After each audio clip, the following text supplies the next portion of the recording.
Kwa majina naitwa Mheshimiwa Peter Losu, MCA wa Ngaremara Ward, na pia nawakilisha wengi katika board ya assembly. Ya kwanza, sisi ni masikitiko kwa yale ambayo yanaendelea katika kaunti ya Isiolo.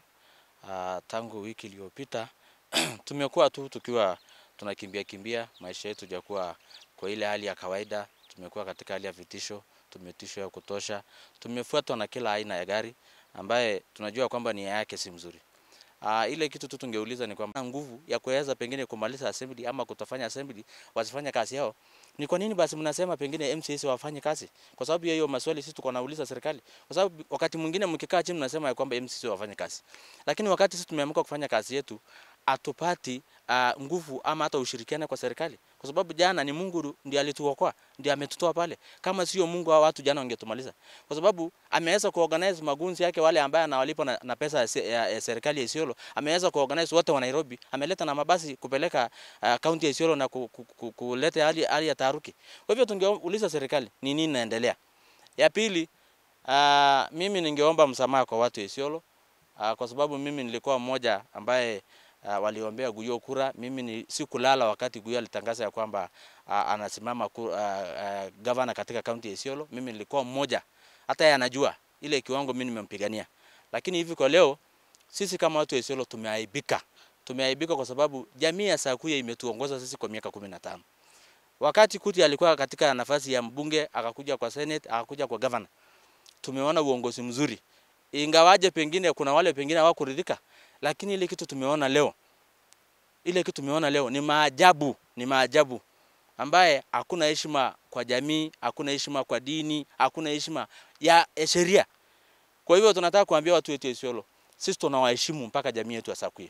Najua kwamba miaka 15 mmetuongoza kwa njia nzuri. Lakini kwa hii tunaomba tu msamaha kwenu ya kwamba hii hatuwezi unga mkono kwa sababu ya ile tabia tumeona kwa Governor Guyo. Governor Guyo wakati juzi ameona kwamba MCAs wamelete mjadala ya kumuondoa mamlakani.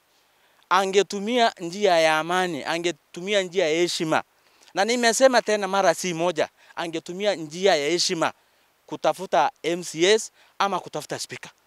Lakini ile vitu governor anaonyesha ni kwamba yeye mwenyewe hata ile kifua alikuwa anapiga anaambia watu mimi sijui ndio nani, mimi ndio kusema, mimi ni mtu ambaye si wa kawaida. My friend, sasa hii uko wapi? Unalia kwa street. Na juzi unatupigia kifua. Umejua ya kwamba sasa assembly imebeba nguvu yote. Kama ungekuwa ni mtu ambaye unatumia akili, ungetafuta MCAs kitambo, ungekaa na wao wakuambia umefanya hii makosa, rekebisha. Na ndugu yangu miaka 3 ambayo umekuwa katika uongozi, sisi kama watu wako tumengangana kukusaidia ile kiwango tunaweza. Lakini wewe ni nani? Wewe si mtu akusikia kitu. Unaambiwa hii, wewe unafanya hii. Hata hii wazee unasumbua town, mara unapeleka Nairobi, mara unapeleka sijui wapi. Kwa miaka 3 hiyo wazee hata wengine huko anawapigia simu, hata huko anajua majina yao. Lakini leo unajua hata wanalala wapi. Leo hata umejua nyumba ya Losu ni wapi, ya Maltile ni wapi, ya Gira ni wapi, sijui ya nani ni wapi. Na hiyo yote ni baada wewe kuwekwa kwa kona. Kwa hivyo ndugu yangu, shukisha ile kiburi uko nayo, hakuna mahali utaenda. Na sisi kama assembly tumeamua ya kwamba wewe pumzika. Na kama wewe ni mwanaume kabisa na unajua kama wewe ni mwanaume, unajua kwamba unajua kwamba wewe ni mwanaume ambaye pengine alitafuta hiyo uongozi kwa nia mzuri. Wewe tu andika barua ya kuresign because yeye aturudi nyuma kwa sababu ile kitu umefanya. Juzi unaua mtu mbele yetu, ndugu yetu Abdurrahman. Unapiga kiwango na Abdurrahman amekusaidia wewe. Ametoa magari yake, ametoa pesa yake. Ile kilio ambaye Abdurrahman alitoa, gavana, sisi ndio maana tumesema hata hatutaki kuongea na wewe tena mahali imefika. Kama ungefanya ile kitu ulifanyia Abdurrahman, hiyo ndio ilikuwa mwisho yetu na wewe. Kwa sababu kama siku hiyo ungekuja kwetu, upige hata magoti, ulie hata mbele yetu. Sisi ni mandugu zako, tungekusamea. Lakini kwa sababu umechukua hatua ya kudhureta na watu. Sasa hii nasikia unaambia watu huko na MCAs, unataka kuwe MCAs 4. Na mimi ni mmoja yao. Ndugu yangu, kwani ukiua mimi ukilichukua roho yangu, watu wangapi Isiolo utaua? Kabla miaka 2.5 ikuje? Hata ile umebakisha, hata tukisema pengine tukusamea. Utaua watu wangapi ufikishe 2027? Hautaua Isiolo mzima. Na Isiolo iko na wenyewe. Kwa hiyo ndugu yangu, hii threat kidogo unatoa unaambia watu wewe nitaua sijui nani, nitaua nani. Ni sawa? Wewe uwe ile mtu unaweza. Ile mtu utapata uwe vile umefanya Abdurrahman na wengine. Hata mmoja wetu hapa ako na jeraha ya risasi. So wewe fanya vile unaweza, lakini wacha nikwambie hauwezi ukatutisha. Mahali imefika Kama hii ndio mbinu unatumia, kama huwezi tafuta mbinu nyingine mbadala ambayo ilikushinda, sisi kama MCS tuko 100% ya kusema wewe pumzika. Wacha mwingine achukue hiyo hatamu ya uongozi, tuone namna tutaendelea. Kitu kingine ningetaka nikimalizia. Hii mambo unaleta unaambia watu ya kwamba eti sasa Karai wameshikana na Turkana sijui kungoa watu wengine kwa mamlaka. Ndugu yangu, mimi nilikupigia kura nikiwa najua wewe ni Muislamu. Ni ndugu yangu Muislamu. Sikukupigia kura kwa sababu wewe ni Sakuye. Kwa hivyo usilete mambo ya ukabila. Na hiyo sasa ni kwa sababu umeshindwa, umekosa namna. Unatafuta sasa unashikilia hii kamiti, unakimbilia ingine. Sisi hatuna uadui na Waislamu. Wale Waislamu wanaishi Isiolo ni mandugu zetu. Na hata sisi kama ndugu yangu Samala amepigiwa kura na Waislamu akiwa Mkristo, na sisi pia tunapigia ndugu yetu Waislamu. Kwa hivyo usilete mambo ya dini katika ile shida ambaye iko sahihi. Wewe tokea mbele yetu, jibu ile maswali unaulizwa. Si mambo ya kulete mambo ya kando kusema sijui Karayu wanataka kufanya hii, sijui Sakuye sijui wanataka kunyang'anya uongozi, sijui Turkana wanataka kunyang'anya uongozi. Hii si mambo ya Sakuye ama Turkana ama nini. Hii ni responsibility yetu kama assembly, ni kazi yetu tunafanya kama assembly. Kwa hivyo wacha kutumia majina ya jamii kujaribu kugonganisha watu, wacha kutumia dini kujaribu kuunganisha watu. Sisi wote tuko imara na tunaheshimu jamii zote ambaye inaishi katika Isiolo County. Na naomba pia watu wetu, mahali imefika itabidi mjitokeze kutuprotect. Kwa sababu vile tunaendelea, hii serikali tunaona hakuna mahali itatuprotect kuongea kitu inaitwa ukweli. Na hii nasema ndio Inspector General asikie, ndio ndugu yetu Murkomen asikie, President asikie, maisha yetu iko hatarini. Sisi kwa muda ya siku 10 hatujaona watoto wetu. Tumekuwa on run kila siku, tunakimbia hapa. Sisi tangu tulete notice of motion, maisha yetu tumebadilika for worse. Kama wanabunge wa Isiolo tumetishwa na governor kupita kiwango. Yaani tulikuwa tunakimbia hapa na pale. Last week Thursday kuna mwenzetu alijeruhiwa ambaye tulikuwa naye kwa convoy ya Abdurrahman, alijeruhiwa na risasi tukiona akiwa na sisi. Hiyo ni kuintimidate us, kuweka sisi vitisho. Lakini hilo naye alitasimamisha hii gurudumu letu. Tumeamua kuondoa governor kwa sababu ya 1, 2, 3 ambaye tukizitaja ni kitu ambaye ziko na evidence ya kutosha. Alafu jana tulipoingia assembly kuweka notice of motion nyingine, governor na gun wake wakawa kwa mlango kututisha. Alikuja na guns, watu wako na bunduki, even the police officers wako compromised. Kwanza Isiolo OCPD, acting OCPD Mr. Mbidhi, asubuhi tulimuonyesha hatari ile tunapitia. Kiwango ile hata kifo mtu anaweza poteza maisha, lakini hakusikitiza. Kuna mwingine alikuwa ni somebody Olo. Huyu naye ni kama amechukua pesa na alikuwa anatuangalia governor akisimama mbele ya chamber kutuzuia kufanya kazi yetu. Sisi ni MCS, sisi ni kuangalia excesses ya governor kwa asitumie nguvu vibaya. Katika hii ni rasilimali ya umma, hakuna mali ya mtu hapa. Hii ni umma, sisi tumetumwa ili to make sure that governor asitumie power vibaya. Na tumefanya naye miaka 3 na tumeshindwa kumrekebisha. Tukimwambia hii anafanya hii, tukimwambia hii ndio tukafikia hii kiwango ya kuwa huyu hawezi lead watu wa Isiolo, hawezi tuongoza kama watu wa Isiolo. Ndio maana tumeamua kumuondoa, na hiyo kumuondoa itasimama, na sisi watu 16 tuko pamoja. Ni hivyo ama ndio? Hivyo. Ni hivyo ama ndio? Hivyo. Tuko pamoja watu 16 ya kuwa Abdi Ibrahim Hassan gavana wetu tutambandua inshallah. Na kuwa tutakuwa na uongozi mpya Isiolo after 2 weeks, na there is nothing personal. Si kwa ubaya. Ile ukishindwa ni sheria imetupatia nguvu ya kumuondoa. Na speaker wetu ni Mohamed Rob Koto ambaye atakuwa speaker wa Isiolo mpaka 2027 because ni sisi tumemchagua. Ya kuwa Salad Boru Guracha tumemtoa kama clerk wetu na afai kutransact anything on behalf of the county assembly because clerk assembly ako there on behalf of us members. Kama members tumesema hatuna confidence na yeye, je, ni nani aendelee kutransact? Hiyo Koto das nini amechukua yote, kama members tumesema huyo atoshi kutuhudumia, anafaa kuondoka. Tafadhali watu wa Isiolo, iko si yetu pekee yetu, there's nothing personal. Sisi tunawakilisha watu, sisi tunaongoza watu. Tuko there on our behalf, we represent people that this cause lazima iendelee kwa ajili ya ardhi ya Isiolo, raia wa Isiolo, na hakuna kitu itatusimamisha na hakuna kitu itatuzuia hii safari. Well, my name is Honorable Mohammed Roba, the Speaker of the County Assembly of Isiolo. I really don't want to address myself to the issue of my resignation, because those who forged the letter, they can continue doing so. They can write as many letters as they want. But at the end of the day, God willing, I'm going to be the Speaker of Isiolo till my term ends in the year 2027. I just want to put it clear like that.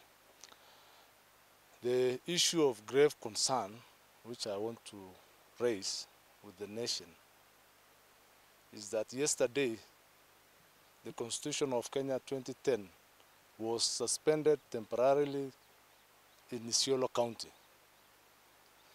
The suspension of the Constitution was led by our Governor, Abdi Ibrahim, supervised by the police. I'm saying this because as an assembly, we were carrying out our constitutional mandate of debating issues in the chamber. Yesterday was a business day for us, being Wednesday. We had a morning sitting. And when we went into the chambers to discuss the subjects at hand, the moment we finished our business and started our procession out of the chambers, the governor, together with goons carrying machetes, pangas, stones, descended on us. Because one of the issues that we were discussing was the notice of motion of removal of the governor. It is unfortunate that the governor has resorted to underhand tactics when there are serious legal processes in place. He was supposed to follow the procedures of impeachment. Of course, we could not go ahead without his input, without him defending himself. If he had something to say, probably if he doesn't fear the allegations which are there, he could just have appeared before the plenary and explained himself to the members, tried to convince the members in a mature and good way. But the way he did things, it's unfortunate that it is coming out that we are being led by a goon.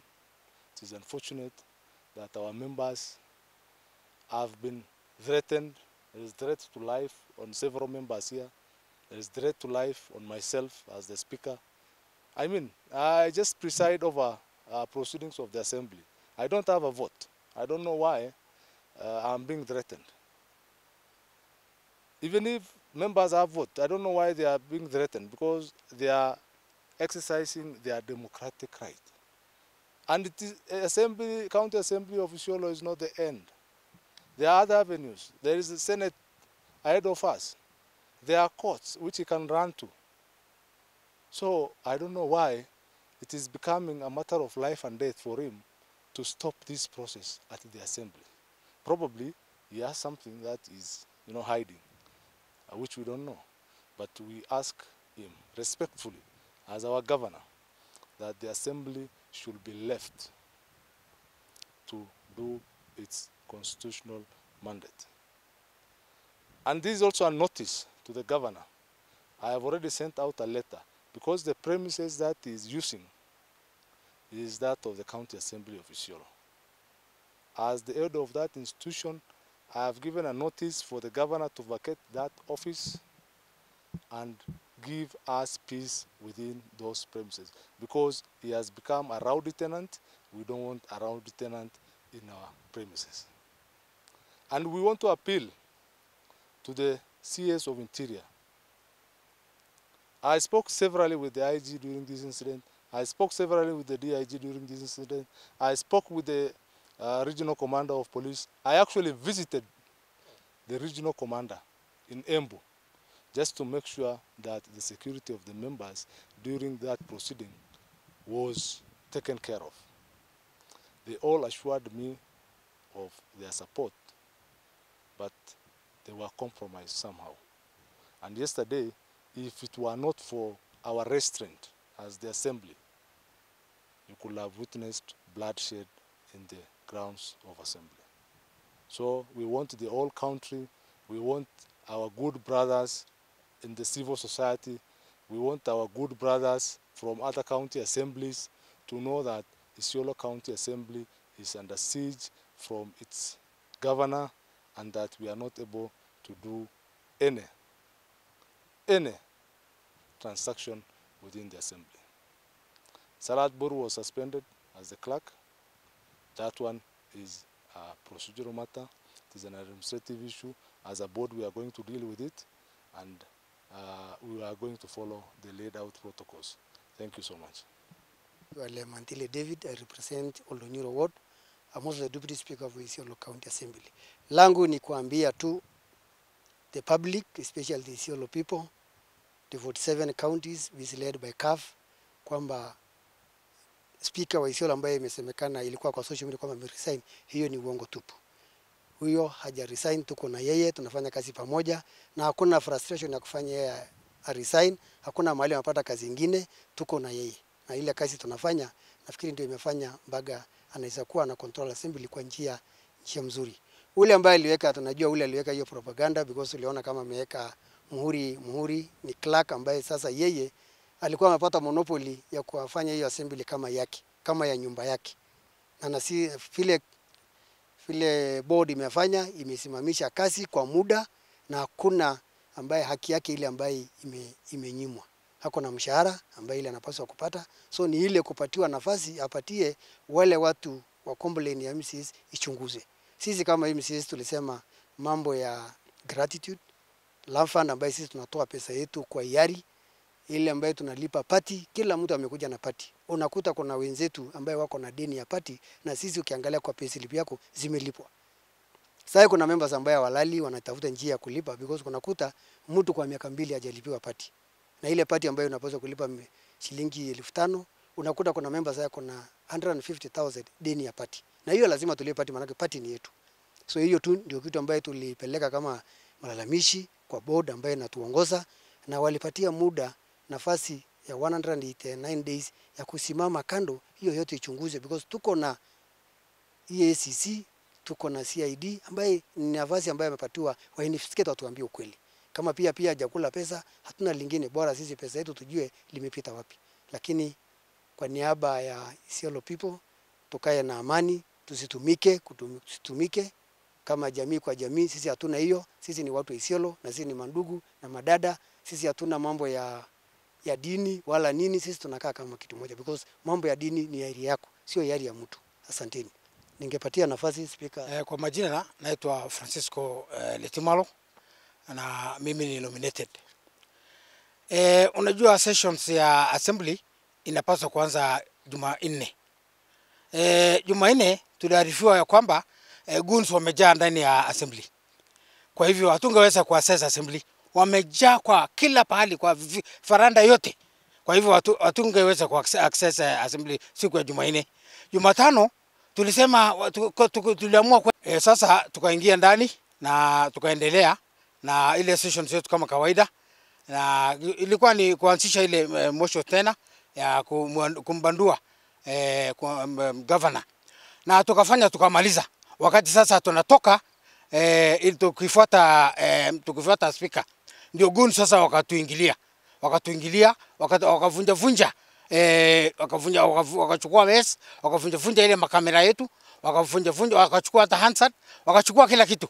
Na kwamba wakakutupiga, wengi members waliweza kujeruhiwa, walipigwa na kujeruhiwa. Mmoja alijeruhiwa kwa macho, mwingine alijeruhiwa kwa kichwa, na wengi waliweza kuumia. Na bahati mzuri tukaweza kuokolewa na JSU.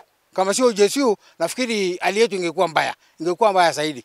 Kwa hivyo mimi naomba serikali ya Kenya na hasa zaidi seneta wetu ajaribu kufikisha hii maneno kwa ofisi zile ambazo tunatakiwa ili tuweze kusaidika, kwa sababu hali yetu iko mbaya. Asante sana. Ya kwanza nataka kulaani kitendo ya jana. Jana kama MCS tuliingia assembly kufanya kazi yetu ambayo sheria inaturuhusu. Na tuliweka notice of motion. Baada kutoka sisi tukawa interrupted na governor na goons ambayo alikuwa amebebwa kutoka Nairobi. Kuna watu waliumizwa jana, walipata jeraha. Mheshimiwa mmoja alipigwa macho. Kuna ule officer ambaye anabeba nini ambayo tunaita Sergeant at Arms alipigwa kwa kichwa na kunyang'anywa mace ya assembly. Pia kuna ile tunaita nini cameraman alipigwa na kanyang'anywa the whole cameras ambayo alikuwa nazo. Na tunakuwa na mwenye alikuwa na Hansard pia na alinyang'anywa Hansard na ikawa mbaya sana. Governor alikuwa anasunguka pale akiwa anashika pistol na maisha yetu ilikuwa hali hatari. Ni Mwenyezi Mungu na tunalani kitendo kwa sababu maafisa wetu ambao tulikuwa tunawategemea watupatie security jana walikuwa compromise. Sisi hakika tulikuwa katika hali hatari na hiyo hali ni mbaya. Kama national security tunaomba CS Murkomen na pia IG waweze kuingilia issue ya security ya assembly. Sisi tunataka tupewe security ya kutosha kwa sababu hii cause hatukuanza bure. Sisi ni wananchi walilia na tukaona kilio wananchi umelia, na pia sisi yale tulikuwa tunaona kwa hiyo miaka 3 hakuna kitu ya maana ambaye tunaweza kusema tangible ambaye governor amefanya. Governor amekuwa akipora pesa ya Isiolo vile anataka. Amefanya Isiolo kama nyumba yake. Na ndiposa sisi sheria imetupatia kwamba yule governor ambaye anapora ama officer yote ile anapora, sisi tumepewa sheria ya kuweza kumngatua katika madaraka na tuweze kuleta sura mpya. Sisi hii ni ukombozi ya Isiolo liberation ambayo tunataka kuleta katika kaunti ya Isiolo. Kuwe na mabadiliko kama kaunti zingine, kwa sababu ukienda katika kaunti zingine unaona devolution imefanya kazi, lakini ukiingia Isiolo hakuna devolution kitu ambayo imefanya kazi. Watu bado wako na shida ya maji, watu wako na queue, barabara ni chafu, hospitali hatuna dawa. Andiposa sisi kama MCS ambayo ni 16 wale tumesimama, tukasema lazima huyu ataenda nyumbani na ataenda nyumbani. Kuna wawili ambayo wamekosa mali ya kwenda, ambayo juzi walikuwa wanaongea ukisema ati sisi tunawapigia simu. Hapa hakuna mtu anapigia mtu simu. Sisi hii ni assembly. Sisi tuko na pesa yetu, tuko na resources zetu ya assembly ambayo ya kufanya kazi. Na wote tuko pamoja. Hebu waheshimiwa, kama tuko pamoja tuinue mkono. Tuko pamoja. Sisi tuko pamoja. Na tumesema hatubanduki. Kazi ni ile. Hali ya jana sisi tuliingia usiku. Tukaingia assembly, tuka make sure tumeingia huko na tukakuta milango zote ile hata entry ya kutoka kwetu ilikuwa imefungwa, imewekwa kifuli. Na ilifanywa hivyo na ile clerk ambaye tulimpatia compulsory leave, ambaye hajawahi enda miaka 9 hajawahi enda leave, ambaye amechukua assembly kama nyumba yake. Tukampatia compulsory leave kwa sababu tuliona huyu mtu ni mtu ameajibika kwa pesa ya assembly amekuwa kipora. Tukampatia ndio uchunguzi uweze kuendelea. Na huyo clerk alikuja akafunja ofisi wakiwa na governor, wakafunja ofisi na akaingia. Jana alikuwa anajaribu kufanya transaction ya assembly kutoa pesa ambayo clerk tayari yako on leave. Kwa hivyo hafai kufanya any transaction. Kwa hivyo jana sisi hali yetu ilikuwa mbaya. Kama sio JSU wale walikuja kutoa sisi kwa assembly kuweka kwa kifaru, tunashukuru wale JSU ambao walitoa katika kinini, walitutoa sisi na KPR waliweza kutulinda mzuri. Kama sio KPR na JSU wale walikuja mwisho, hali yetu kabisa ilikuwa mbaya. Na kwa hivyo sisi tunaomba our president na CS sisi tuweze kusaidiwa, Isiolo assembly iweze kusaidiwa, tuweze kuendelea kufanya kazi yetu, to transact business ya assembly, kwa sababu sasa sisi maisha yetu imekuwa hali hatari ya kimbia nje ya kaunti yetu, na sisi tunafaa kuwa katika kaunti yetu, tunafaa kuendelea na transaction. Kama leo bunge leo inafaa tuwe katika bunge saa 8, lakini tunaogopa, tunahofia maisha. Kwa hivyo sisi tunasema tuwasaidiwe sana kwa mambo ya security. Kwa hivyo asante. Kwa majina naitwa Mheshimiwa Deka Bonja.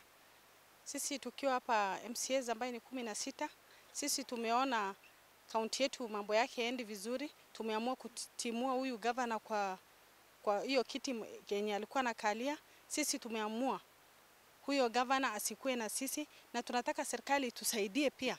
Sisi tuweze tukue na ulinzi ndio tuweze kufanya kazi yetu kama watu wa Isiolo na kama wananchi wa Kenya. Asanteni. Naitwa Kamila Warsame Suku, nominated MCA representing gender. Leo tumejumuika hapa siku ya leo kuongelea yale ambayo yanatendeka Isiolo County. Si jambo lizuri ambalo linatendeka huko. Sisi tumejitokeza kufanya our constitutional mandate ambayo tunawajibika kufanya. Lakini jambo la kusikitisha ni kwamba tunakatazwa kufanya kazi yetu, na hilo ndio jambo imetufanya sisi tutoroke familia yetu, tutoroke mali yetu, tuachane na watoto wetu, tuachane mabwana zetu, tukitoka nje tukiwa tunahofia maisha yetu. We are appealing kwa shirika la FIDA kuangalilia maslahi ya akina mama. Women county member of county assembly representative wakuwe na hali ambayo wanaweza kujisaidia ama kutoka kwa hii shida ambao linatupata hapa mahali tuko. Asante. Jana tumeona kitu cha kustajabisha katika eneo la kaunti la Isiolo. Tulikuwa tunafanya kazi yetu kama assembly. Tulikuwa tumefanya kazi yetu kwa chamber, tumeweza kazi yetu assembly kutoka. Governor alikuja na guns. Alikuja na guns, akapiga hata sajina nataka akachukua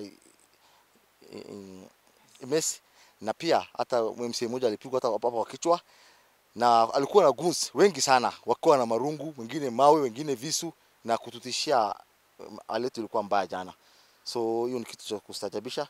Tunaomba governor hiyo tabia kuna awache, na kama hata wacha, sisi already tumeshaamua, penda asipende tumeshaamua kama MCA wa Isiolo out of 16 MCA wameamua atende nyumbani, penda asipende. Na lakini hii ombi langu naenda kwa rais letu wa Kenya. Rais tunayompenda William Samoei Ruto. Tunaomba yeye aokoe Isiolo. Isiolo tumekufa, Isiolo hakuna maendeleo, hakuna kitu kinaendelea, kuna uporaji wa mali ya umma. Iko mtu ambaye anaitwa Gavana Guyu anapora mali ya umma, hakuna chochote kinaendelea. Kwa Ruto kama tumempigia kura, kama anapenda watu wa Isiolo, aokoe Isiolo. Kwa hiyo mtu ambaye mwibaji wa pesa mali ya umma, aokoe Isiolo. Tunaomba hiyo tu, aokoe Isiolo Ruto. Hakuna kitu kingine tunaongea hapa. Asanteni sana.